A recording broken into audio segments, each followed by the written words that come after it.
The Vorcai cub was barely 3 seasons old, which meant it already outweighed John by 40 kilograms. That didn't seem to bother John in the slightest.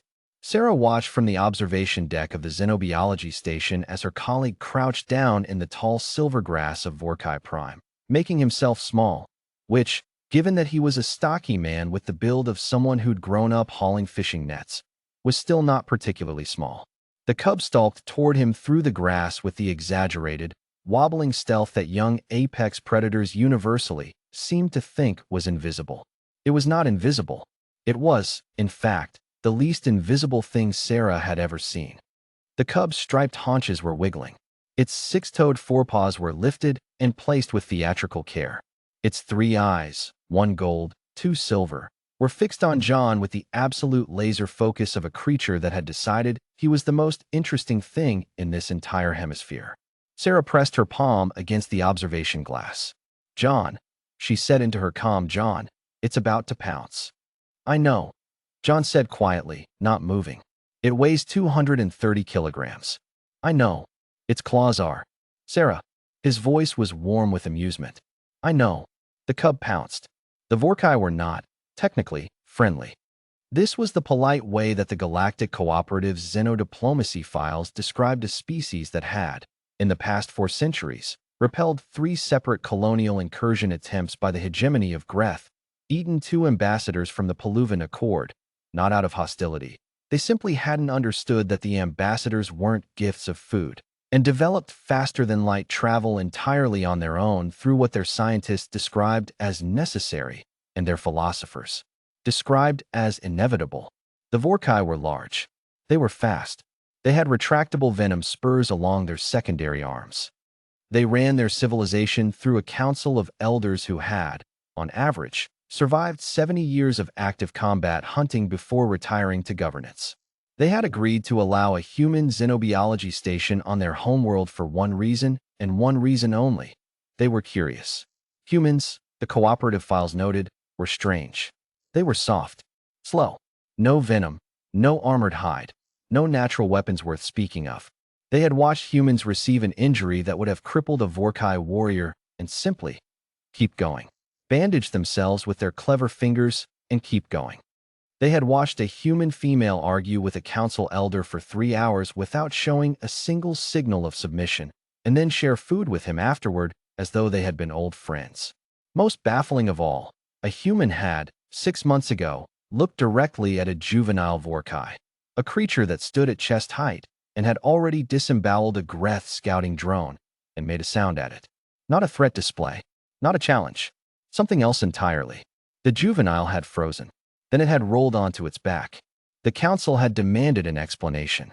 The human's translator had rendered the sound, after some difficulty, as a laugh. This was how John and Sarah had ended up on Vorcai Prime with a research grant, a portable habitat, and strict instructions from the cooperative not to die. The cub hit John like a warm, furry avalanche. Sarah's heart stopped. John went down. He had to go down. There was no universe in which 230 kilograms of enthusiastic predator didn't take a human off his feet, but he went down laughing, rolling with the impact the way he'd learned to fall in his judo years, ending up flat on his back in the silver grass with the cub standing over him, all 6 paws planted, sniffing his face with enormous nostrils. "Hey," John said. "Hey, big guy." "Yeah." "Hi." The cub made a sound. Low, rumbling, building, a growl that started in its massive chest and rolled outward like thunder. It was the sound young Vorcai made when they were testing something, when they wanted to know how the world would answer. John stared up at it. The cub's 3 eyes blinked, each at a slightly different time. Then John took a breath. Sarah could see it from the observation deck, could see his chest expand, and he roared. It was not a Vorcai roar. It couldn't be. The human throat wasn't built for the subsonic resonance that made a Vorcai challenge rattle your bones. What John produced was something different, loud, sudden, sharp as a crack of thunder, rising at the end in a way that no Vorcai sound ever did. It was a sound that meant absolutely nothing in Vorcai communication. But it was big. The cub fell over. All 6 legs went sideways simultaneously. It hit the silver grass with a sound like a small building collapsing, rolled once, and ended up on its back, its tail, all 4 feet of muscular, blade-tipped tail, wagging furiously against the ground. John sat up. He looked at the cub.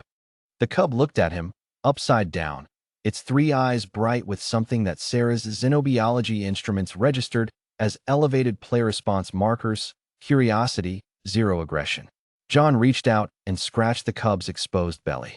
The purr that followed registered on Sarah's seismograph. Elder Vethrak arrived at the station 2 hours later. She was 7 feet tall, silver-furred, and had a scar across her muzzle that she had received in her 40th year from a Greth battlesuit's plasma cutter. She had killed the battlesuit. She had then finished her hunt. She stood at the edge of the observation area and watched John and the cub, who had not stopped playing, who were now engaged in what appeared to be a complex game involving a piece of rope and a great deal of rolling around, with all three of her eyes very still. Sarah stood beside her, which still required looking up at a significant angle.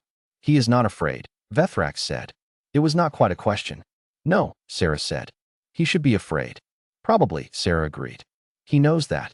He's just not." Vethrak was quiet for a long time. Below, John had gotten the rope away from the cub and was dangling it just out of reach while the cub made increasingly offended chirping noises. John made a chirping noise back. Nowhere near as good, Sarah noted, but the cub's tail wagged harder. "My youngest clutch sibling's cub," Vethrak said finally. "She lost her hunt mother to a Greth raid in the 3rd season. She has been difficult. She does not play. She does not bond." Sarah looked at the elder. Then she looked down at the cub, who had finally seized the rope and was shaking it triumphantly, while John held on with both hands and laughed. "She seems to be playing now," Sarah said. Vethrak made a sound that Sarah's translator couldn't parse.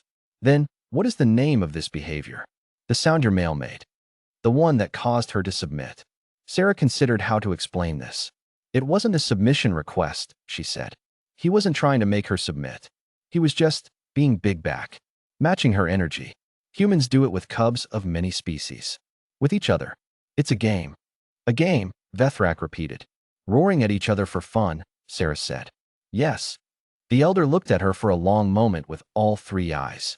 Then she looked back down at John, who had gathered the cub's enormous head into his lap and was vigorously ruffling the fur behind her ears while she made sounds like a purring earthquake. "Humans," Vethrak said, "are the strangest soft things I have ever encountered." "We get that a lot," Sarah said. "I do not mean it as an insult." "I know." Vethrak was quiet again. Then, very quietly, as if she were reporting a tactical assessment, "My clutch sibling's cub has not purred since the raid." Sarah didn't say anything. She just watched John and the cub below, the cub's tail still wagging, John's laughter still floating up through the observation glass, warm and ridiculous and completely, stubbornly unafraid. After a long moment, Elder Vethrak spoke again. "Tell your male," she said, "that he may return tomorrow." She paused. "And the day after." 3 months later, when the cooperative sent an anxious inquiry asking whether the xenobiology team had made any diplomatic progress with the Vorcai Council, Sarah sent back a single image file. It showed John, asleep in the silver grass of Vorcai Prime. He was using a 230-kilogram predator as a pillow. The predator's tail was wagging in her sleep. The caption read, "Progress is going well. Please send more rope."